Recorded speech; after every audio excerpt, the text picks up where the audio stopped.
The Lockheed P-38 Lightning looked like a weapon from the future. Twin booms, a central cockpit, and two engines built for long, unforgiving missions. This wasn't a fighter made for quick glory. It was made to cross distance, survive damage, and still return home.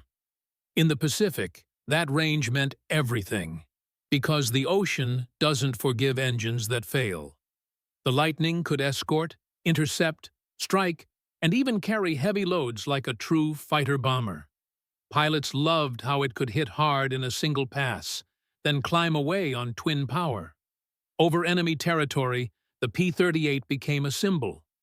If you saw that twin-tail silhouette, you knew the fight had already changed. It wasn't just fast. This aircraft was built to last. Grumman F4F Wildcat. The Grumman F4F Wildcat entered the war at sea, where mistakes sink with the carrier.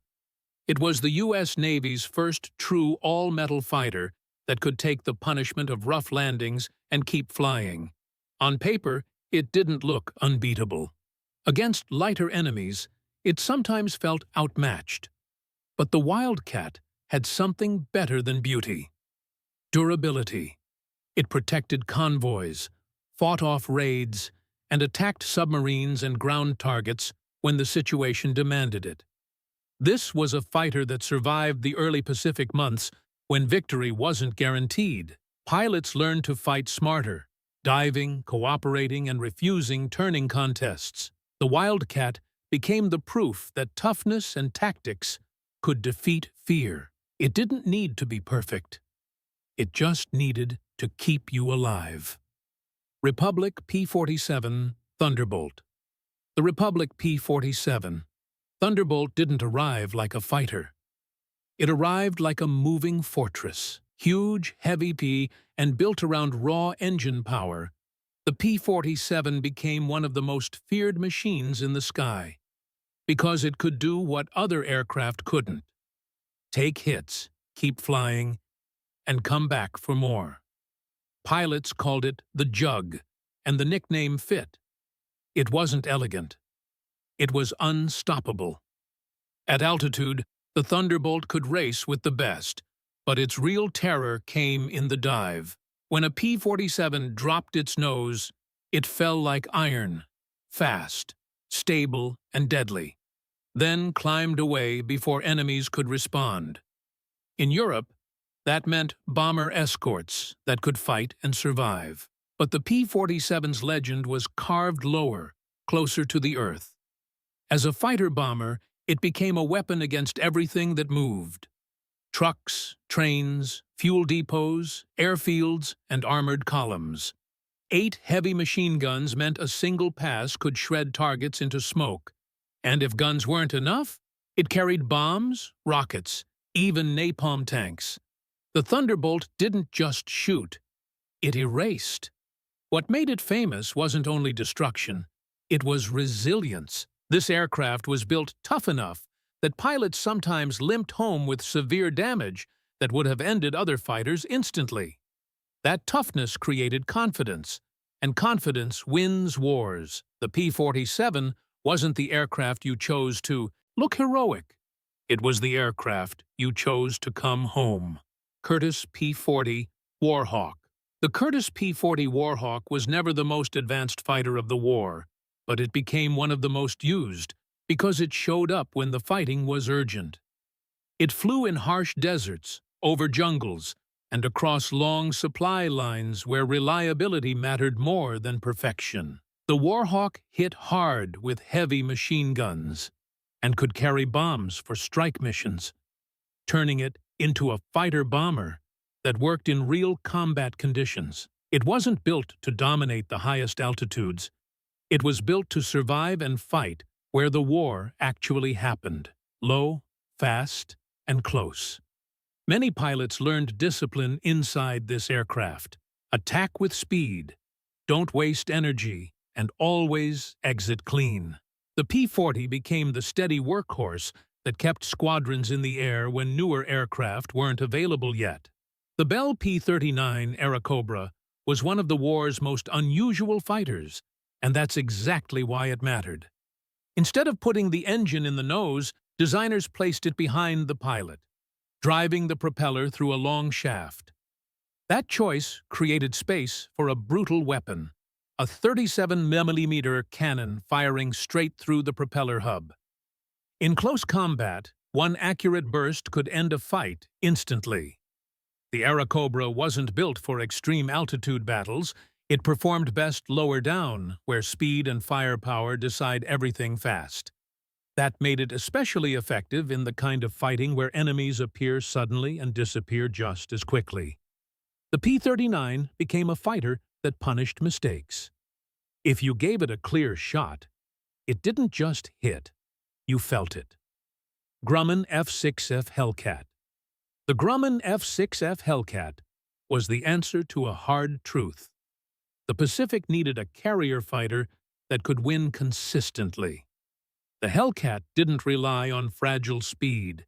It relied on power, stability, and overwhelming firepower. It could take off from short decks, climb with authority, and still return safely after taking damage. With a strong radial engine and 6 heavy machine guns, it was built to hunt enemy aircraft and protect the fleet. But it also hit ground targets when required, because war rarely stays in one lane. The Hellcat became the kind of fighter pilots trusted instantly. Predictable, tough, and deadly in real combat. When it entered service, the balance of the Pacific skies began to tilt, because the Hellcat didn't just fight. It won. Northrop P-61 Black Widow. The Northrop P-61 Black Widow was built for a different battlefield, the dark. While other fighters hunted with eyesight, the P-61 hunted with radar, tracking enemies in the night when fear is strongest and visibility dies. This was America's first aircraft designed specifically as a night fighter, and it carried the weight of that mission in every detail. Twin engines for endurance, a large airframe for equipment, and heavy weapons for instant kills. With multiple crew members working together, the Black Widow became a flying search-and-destroy team. It could intercept bombers, ambush aircraft that thought they were safe, and even carry payloads like a fighter-bomber. The P-61 didn't need daylight to win. It turned darkness into an advantage, and that made it terrifying. Chance Vought F4U Corsair. The Chance Vought F4U Corsair looked aggressive even when parked, because it was built around one idea: power. That giant engine demanded a huge propeller, and the famous bent wings weren't style. They were engineering, making carrier landings possible without smashing the prop into the deck. In combat, the Corsair became a predator. Fast, hard climbing, and heavily armed, it could dominate air battles and still hit ground targets like a hammer. Pilots learned that the Corsair didn't forgive sloppy flying, especially on landing. But once mastered, it delivered something rare: confidence.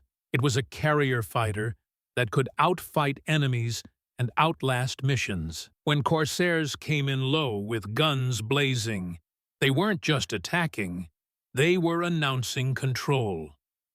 The North American P-51 Mustang didn't just become a great fighter, it became the aircraft that changed the rules of the air war. At first, the design looked promising, but incomplete. Then the Mustang gained the engine it needed. And suddenly, it wasn't just fast, it was unstoppable over long distances. That range mattered more than people realize. Because bombers could reach targets, but without escort, they died. The P-51 fixed that problem. With a powerful Merlin-type engine and excellent aerodynamics, the Mustang could climb high, cruise far, and still fight at the end of the trip. It wasn't simply an escort that stayed close. It hunted ahead, sweeping the skies, forcing enemy fighters into battles they couldn't win. Over time, the Mustang helped drain the enemy's experienced pilots, and once that happened, air defense collapsed from the inside. What made the P-51 so feared was balance. It wasn't a single-trick aircraft. It combined speed, altitude performance, range, and heavy wing-mounted guns in one body.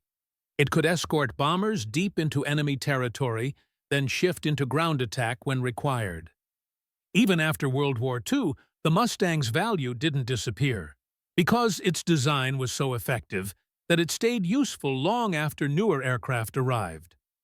When people talk about air superiority becoming permanent, they're usually describing the moment the P-51 Mustang arrived and refused to leave the skies. P-47D Variants.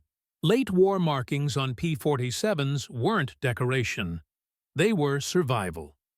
In the final phases of the war, Allied aircraft often wore bold invasion stripes so friendly forces could recognize them instantly in chaotic skies. By then, the Thunderbolt's mission had evolved. It wasn't only fighting aircraft anymore. It was tearing apart supply lines and ground forces to break an army's ability to move. This is why pilots trusted the P-47. It could carry the war on its wings. Different versions appeared, some tuned for long range, some for speed, some for tougher missions. Yet the identity stayed the same. When a Thunderbolt showed up low and fast, it meant the ground battle was about to feel air power up close. For many soldiers below, that sound wasn't aircraft noise. It was relief.